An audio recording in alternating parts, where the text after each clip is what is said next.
present. That's what this is about.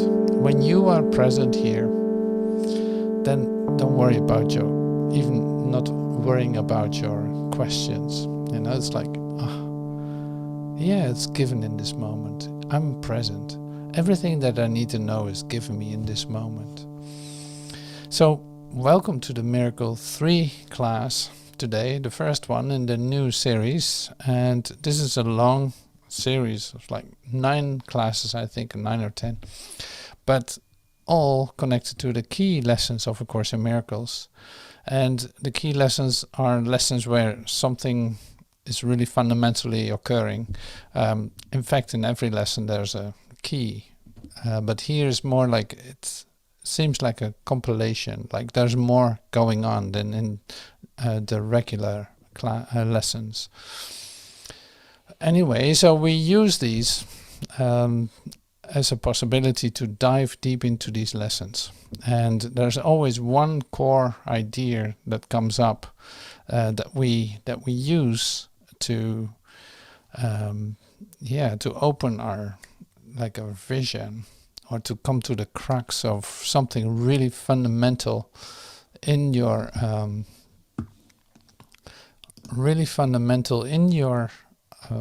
transformation. Something that you cannot overlook. Like you literally have to use this as a key to unlock all the possibilities of being present, of coming into Christ awareness, of coming to know yourself.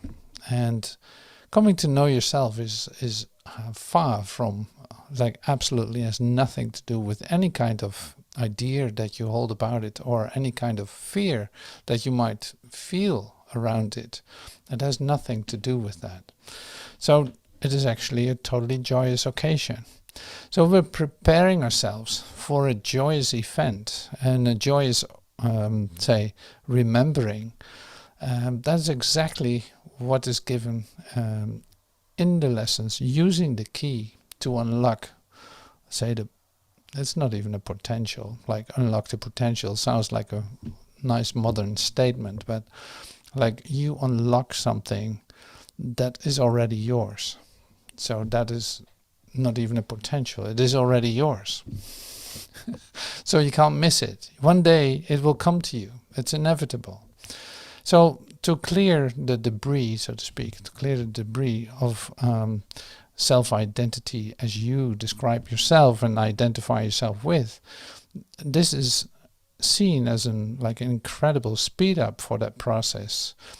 Doing the lessons, listening to what's being shared with you in silence, seeing what happens to you when you are still, allowing yourself to feel so deep that you never did as a human being. This is really opening your feelings, your deep, deep feelings, for instance, of gratitude, of love, of patience, of an incredible, overwhelming beauty, of the incredible attraction of the love that you are, and that is present, and that is the only real thing about you and everything else.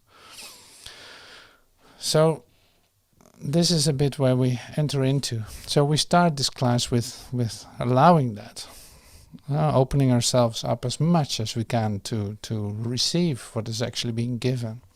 And what are we going to do today? We don't know.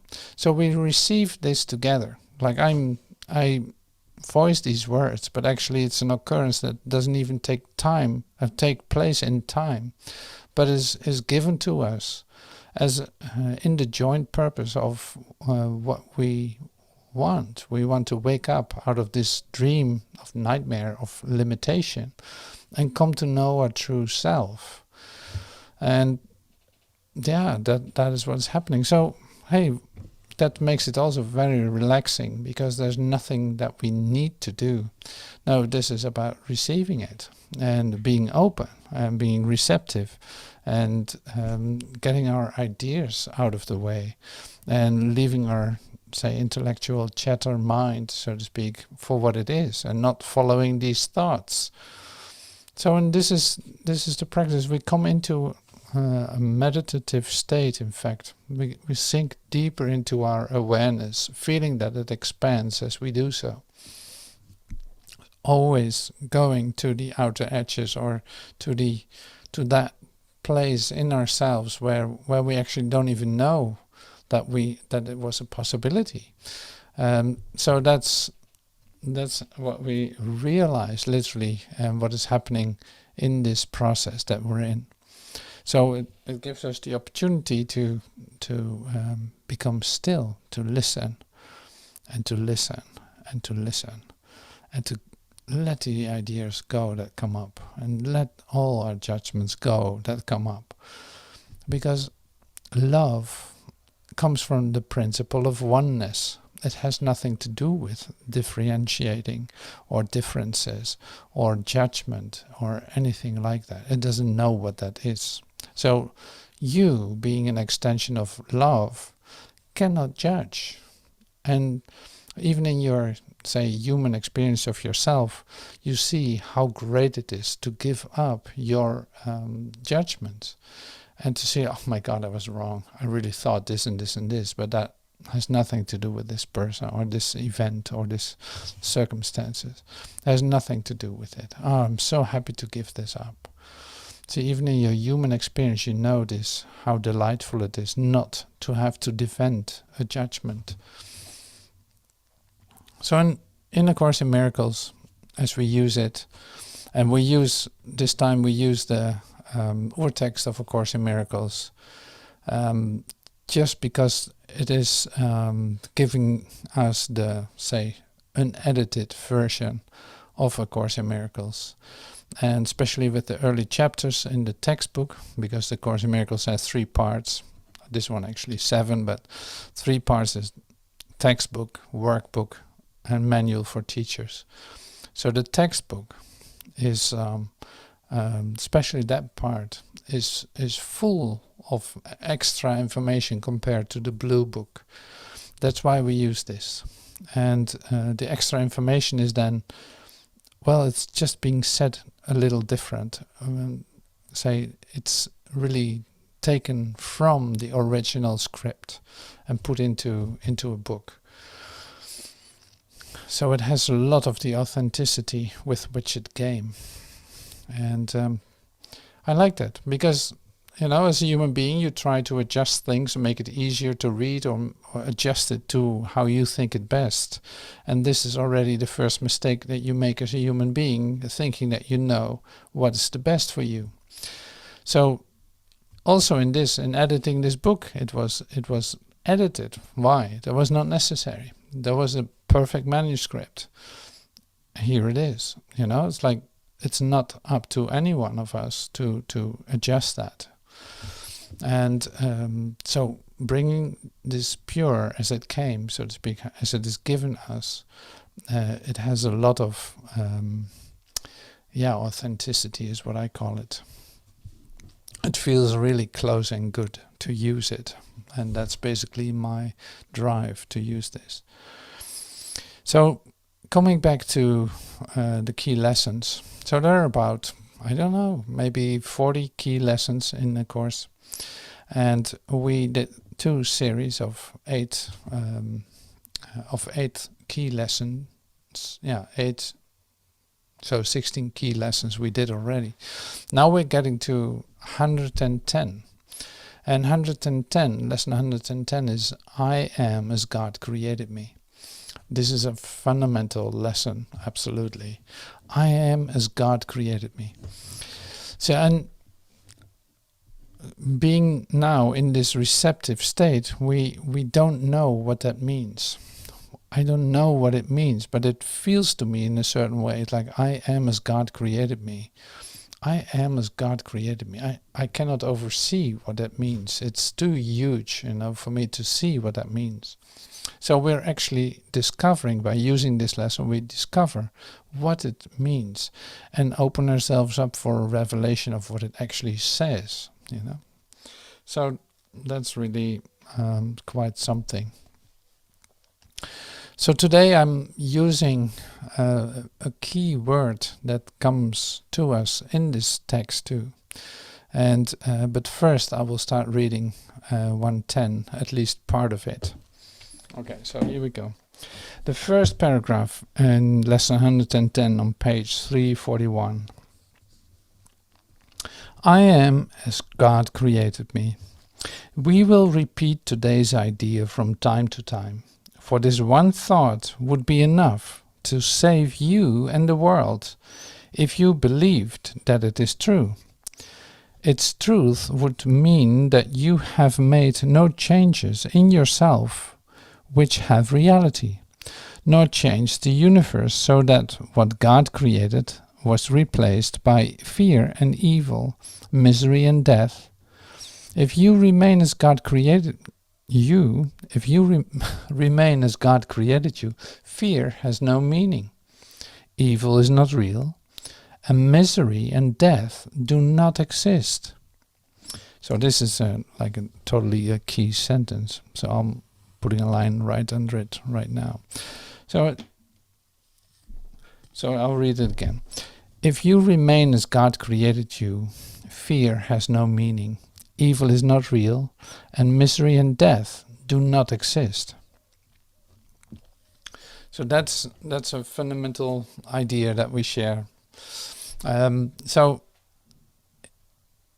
if this world is not real, like if fear does not exist, and we're still an extension of the love of God, then exactly that what I said in the beginning is taking place. You actually start to recognize that there is no separation from the love of God. Like what comes from oneness is one and cannot distinguish itself from anything. So and that is, there is no evil and terror and disaster if this is real. See, and then it's like you could, if you accept this, there would be no reason for you to do even this course. It's like apparently there's something has happened that you are not accepting this idea because you think that what you see is real, that what you hear is real, and what you think is what is going on in the world is real.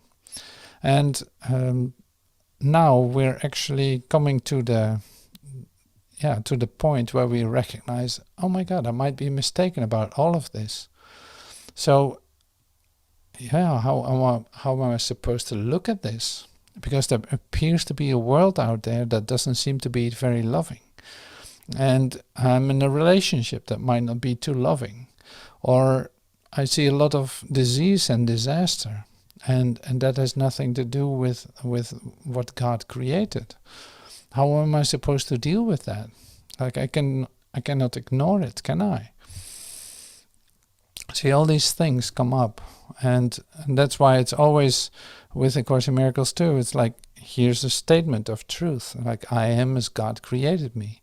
That is the truth about me. I am as God created me, and that is a very comforting idea because it comes from oneness. It's a total and whole idea. And at the same time, you have your, say, a human response to what you read. And when you start thinking about it, or when you start forgetting it, you start to accept something else, like as if there's an alternative to the love of God, which of course there isn't. So in this process that we're in, that we call our awakening, you see that more and more and more you start to accept your own position in this transition. You start to accept, like, okay, yes, a part of my mind is really believing that is true, but I'm in this moment of silence, in this moment that I come to myself, I'm not going to say connect with that, but actually I'm going to connect with what is real about me and leave that behind for a moment. Let all these ideas go for a second. Let all my ideas about disaster, disease and death, let them be for what they are. And choose literally to go within instead of say digesting what I see and thinking about what I perceive. So now we continue. If you remain, so we go to the third paragraph. If you remain as God created you, appearances cannot replace the truth. Health cannot turn to sickness, nor can death be substitute for life, or fear for love. All this has not occurred if you remain as God created you. You need no thought but just this one to let redemption come to light the world and free it from the past. You need no thought but this one to let redemption come to light the world and free it from the past. So here's our word. The word is redemption. Like, oh, yes, redemption. What was that again? Redemption. Say, bringing it back to where it was, like leveling it again. Like, no, there is no sin, there's no guilt, there's no disaster, there's no lack, No, it actually has not occurred. So that's your redemption. It's like it's an undoing of all the ideas that you hold about what is not right about what you see.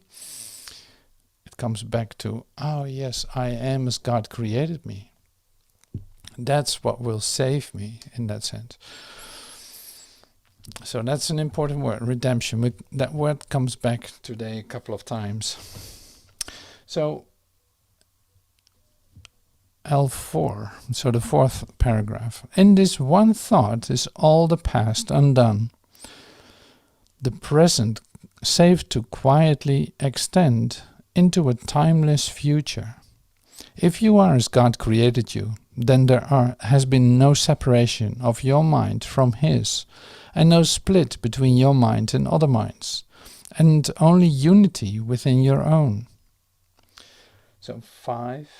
The healing power of today's idea is limitless. It is the birthplace of all miracles, the great restorer of the truth to the awareness of the world. Practice today's idea with gratitude. This is the truth that comes to set you free. This is the truth that God has promised you. This is the word in which all sorrow ends.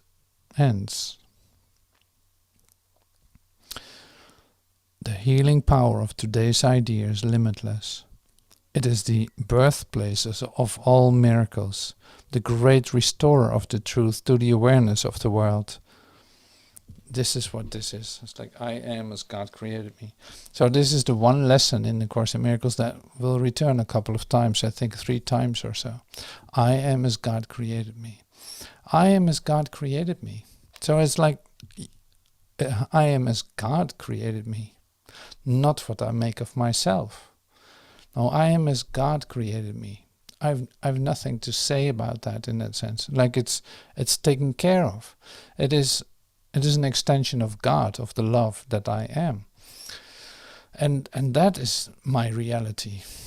So in our storm of awakening, or however that is for you, it might be quiet and peaceful, that would be nice too. But in this intensity that we are in our transformation, this is what remains, like right in the center. I am as God created me. Whatever I can think about myself, this is the only truth about me. So whatever I can think about the world, I can invest in it, and I can make it real as much as I want, but I will return to the truth of myself. And that is really like an incredible speed up if you use this lesson as an say response to temptation.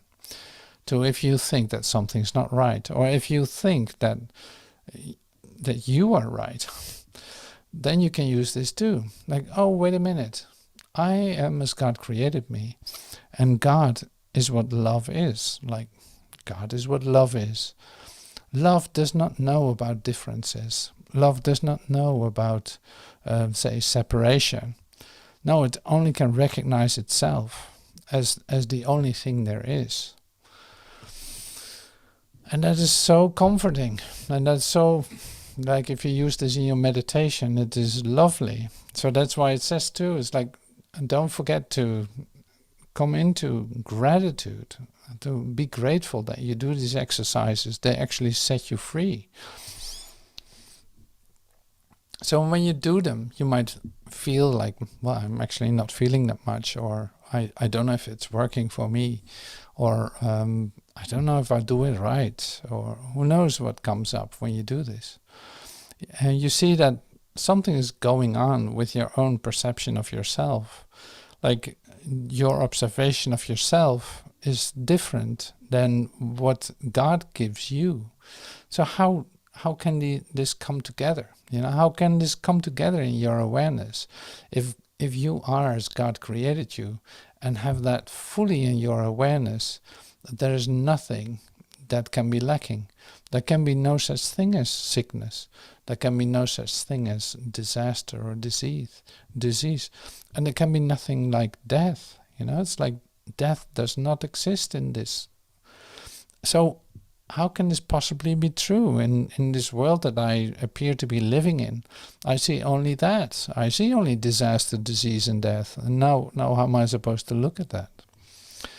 See, and then we are here on lesson 110. So we have a little bit of exercise. We did some exercise. It's like 110 lessons. We did this lesson a couple of weeks ago. So we had so much exercise already. We really trained our minds to get a different perspective. And still we end up with a lesson like this, in which we actually see that we might not even know what this is all about altogether. So this brings in also the element of patience. You got to be patient with yourself. This undoing that is taking place is an undoing of something you have taught yourself, which took, I don't know what your age is, but it took a moment for you to learn that. So the undoing of your learning takes a moment too, even though it goes quicker than the way that you learned as a human being. I can assure you that. So coming back to the idea of redemption, really accepting that for yourself, accepting the fact that no, there's no sin, no, there's no guilt, no, I don't have to be afraid of my redemption, I don't have to be afraid of it. No, what is given to me is the fulfillment that I'm looking for, even though it doesn't seem that way, maybe directly at all. That really does not matter. So we skip a little bit into the textbook, going to chapter 10,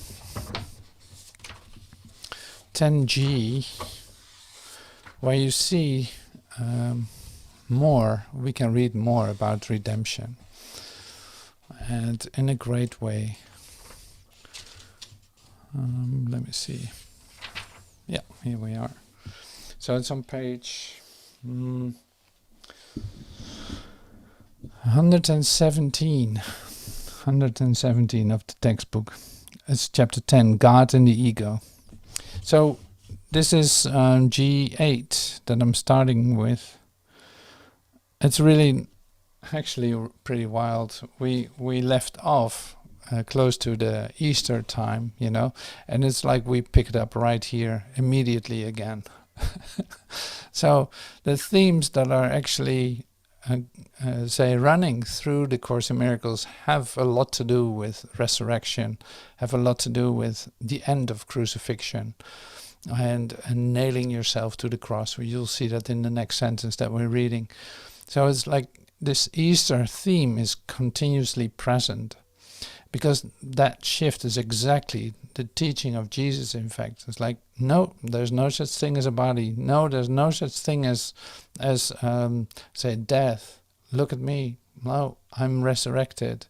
I'm the resurrection and the life. It has nothing to do with any idea that you hold about what you think is going to happen with you. Okay, so G8. You have nailed yourself to a cross and placed a crown of thorns upon your own head. And yet you cannot crucify God's Son, for the will of God cannot die. His Son has been redeemed from his own crucifixion, and you cannot assign to death whom God has given eternal life. The dream of crucifixion still lies heavy on your eyes, but what you see in dreams is not reality. While you perceive the Son of God as crucified, you are asleep. And as long as you believe that you can crucify him, you are only having nightmares. You who are beginning to wake are still aware of dreams and have not yet forgotten them. The forgetting of dreams and the awareness of Christ comes with the awakening of others to share your redemption. The forgetting of dreams and the awareness of Christ comes with the awakening of others to share your redemption. And here, I love this so much. You will awaken to your own call, for the call to awake is within you. If I live in you, you are awake. Yet you must see the works I do through you, or you will not perceive that I have done them unto you. Do not set limits on what you believe I can do through you, or you will not accept what I can do for you. For it is done already, and unless you give all that you have received, you will not know that your Redeemer liveth, and that you have awakened with him. Redemption is recognized only by sharing it. Wow, that is so huge and so beautiful. That's so lovely. See, the great thing is here for me, what I read here is then it is a call in you, like nobody else can hear it. You can accept anything from anyone else, but this call is what you will hear. It is a call to awaken, and you've heard it. That's why you are here. That's why you listen to this, and that's why you participate in the class, and that's why you do these exercises. So it's like a divine principle has touched you. Otherwise you would not have heard this. You wouldn't even be able to read the book. You wouldn't even be able to find it. So that's really comforting and very practically, say, provable.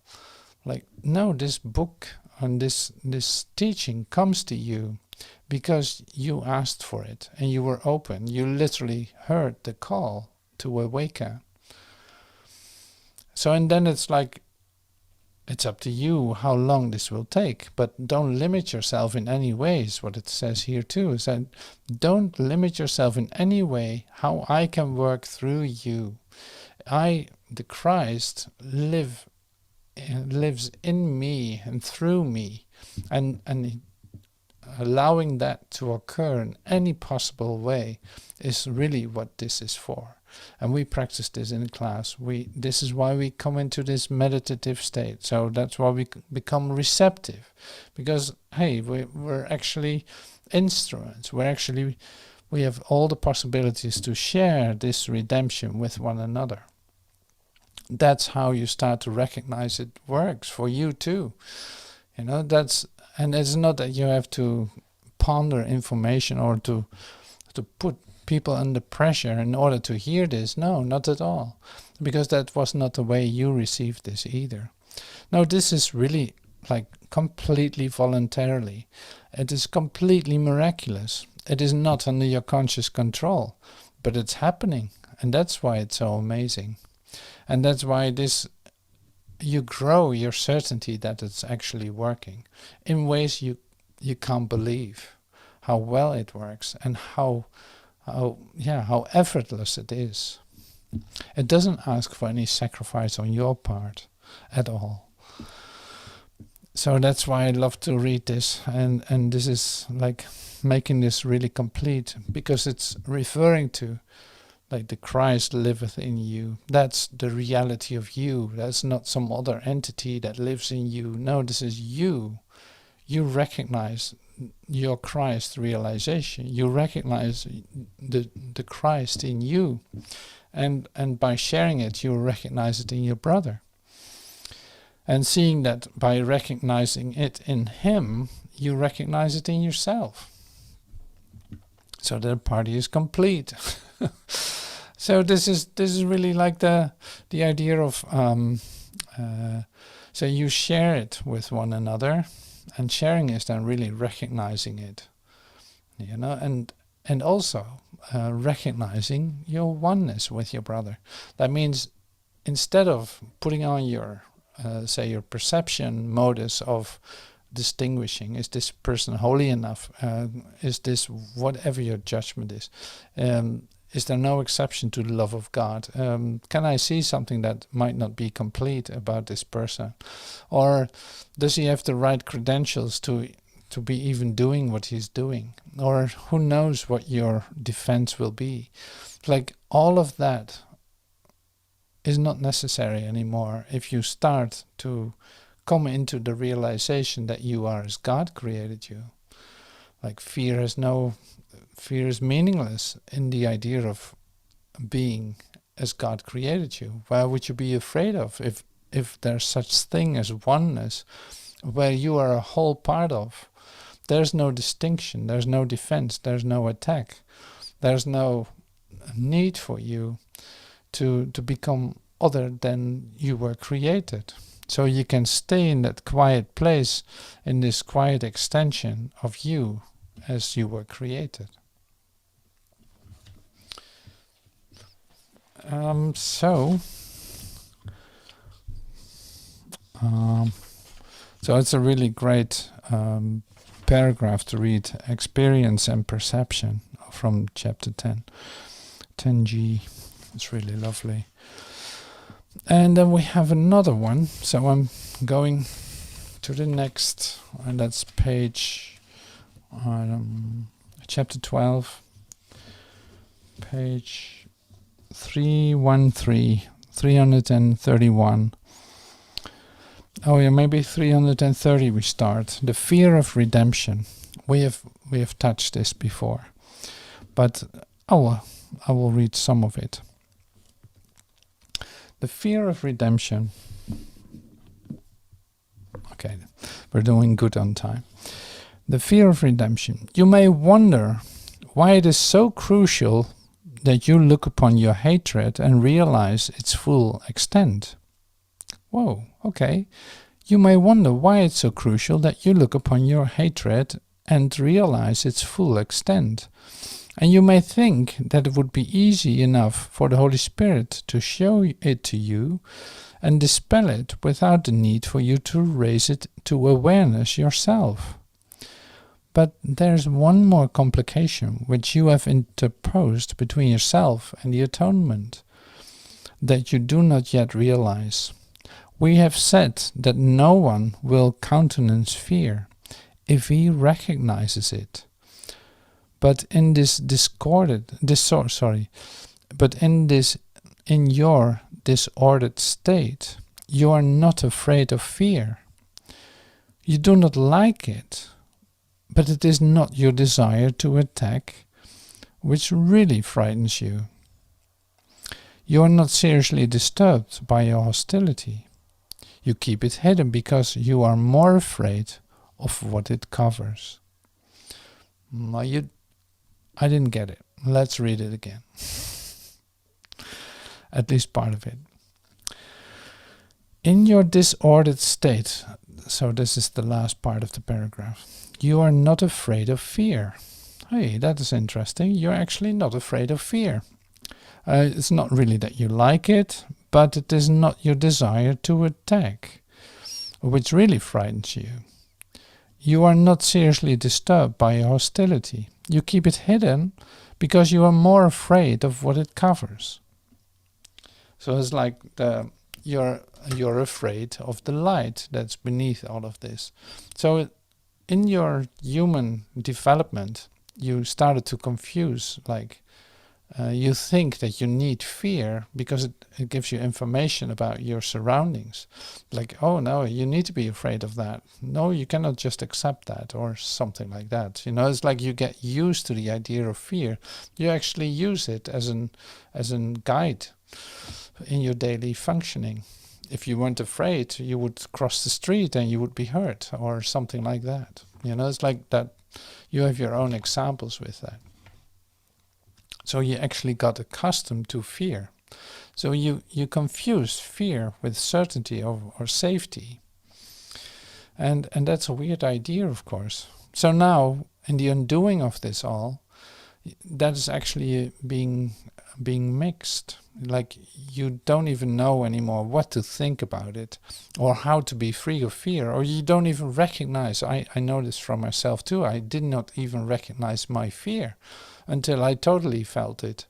But I did not even feel it as fear, what I was doing while I was defending myself big time. So that's really interesting, isn't it? It's like you adjust yourself to the circumstances and the place where you think that you are, and call that normal or reality or something like that. So here it is being shaken. It's like, it is shaken. No, so you're actually afraid of what's beneath the fear or beneath your defenses. You actually think that you're going to lose something if you don't defend yourself. And that's a very uncertain state. So this is what it says here, which is really helpful. So that's why it's so crucial to look at your hatred. It's like, what are you hating? What is it for? What are you actually hating? What are you really hating? So what is beneath all of that? So what is it that makes you defensive? Why are you defensive? Why do you think that you need to protect yourself? So you need to discover that for yourself. And this is what you do in your exercises. Because in the lessons that we did before here too, we looked at these things. So here's just a recollection of these parts. Okay, so we continue at C5. 12C5 on page 131. You have built your own whole insane belief system because you think you would be helpless in God's presence. And you would save yourself from His love because you think it would crush you into nothingness. So, and here's this, like, did you recognize that? That you actually were thinking that? Are you aware that you were thinking that? That, like, if you would say stop defending yourself, if you would completely surrender into the love of God, would that feel as entering into nothingness? Probably the idea has crossed your mind already. Like, you can recognize that in the way that you think, that that's a part of it. Really interesting, isn't it? So it's like we dissect really the defense against truth, just to see what you're doing. It's like an insane belief system, but you got to recognize it in order for you to let it go. So that's why we keep coming to these classes and keep repeating this, because it's like unbelievable how deeply this is fabricated into our consciousness. Really think that defense is a good thing, and that in fact you want to keep your separation.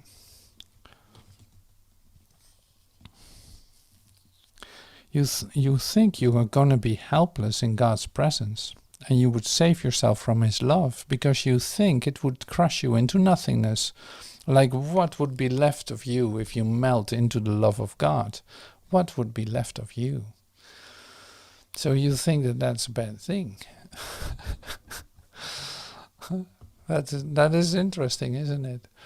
Like, that's a real fear. Like, oh no, I don't dare to surrender into the love of God. Like, who knows, I'm never gonna come back, or something like that. Like, there's a weird idea connected to it, which is not rational, but it's something you can walk around with, and that's why when this happens, that you start to come to this, say, melting into the heart of God, that you can feel it as a death episode, that you really think that you're going to die, which is an insane idea, of course. But this is exactly how you saw it, as dying. Like, you have done everything to prevent it. So that's why you build up this thought system, belief system. You're afraid it would sweep you away from yourself and make you little. For you believe that magnitude lies in defiance and attack is grandeur. You think you have made a world that God would destroy, and by loving him, which you do, you would throw away this world, which you would.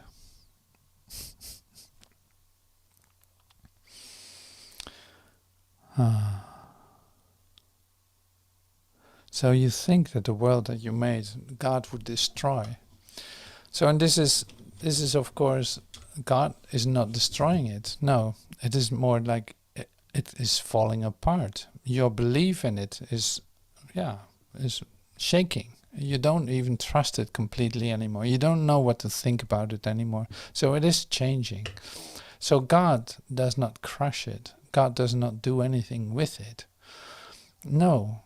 Returning back to our lesson 110, it is, I am as God created me. Like, what is real about me will always be me. Will always be part of me. Like, will always be an extension of the love of God. And will always be me. And that is, you don't lose yourself in that, in the way that you think it does. You know, that's good to realize. It is not a scary event or something. No, like, what is real exists. What is not real is changing and disappears. So, but what you made real, you don't want to lose. Or maybe you want to lose them now. Like, what you made real for yourself is what you see as the world around you. Now, coming back to a whole different vision, you see that what is real will always exist. It has life eternal. It has nothing to do with your ideas, and it is complete and whole and perfect. It has no such thing as disaster, disease, and death. It is life eternal. And you don't know what that is. You don't know how that feels. So it's, in that sense, at least not with your human mind. You don't know how that is. But you recognize it when you start to glimpse it. You know, you start to when you start to recognize this in yourself, you know how safe it feels. It's like, coming home. You know, it's like, finally, here's my release of the cross I was carrying. Like, finally this resurrection can take place in me. I'm free of my worldly ideas. At least I catch glimpses of it now. And deeper I go into it, and it actually only makes me totally happy. I've never ever thought anything like this could happen to me, and here it is. So everything that falls away is more space for the reality of who I am. Nothing is in the way anymore. It's like, this is our invitation. So this is, I am as God created me, the first attempt, so to speak. The first attempt, because we get 3 options here. It will come back a couple of times, this specific lessons. And I don't know if they're all key lessons, if we are going to use that in this lesson. But at least this one was. So thank you so much for your presence and attention here.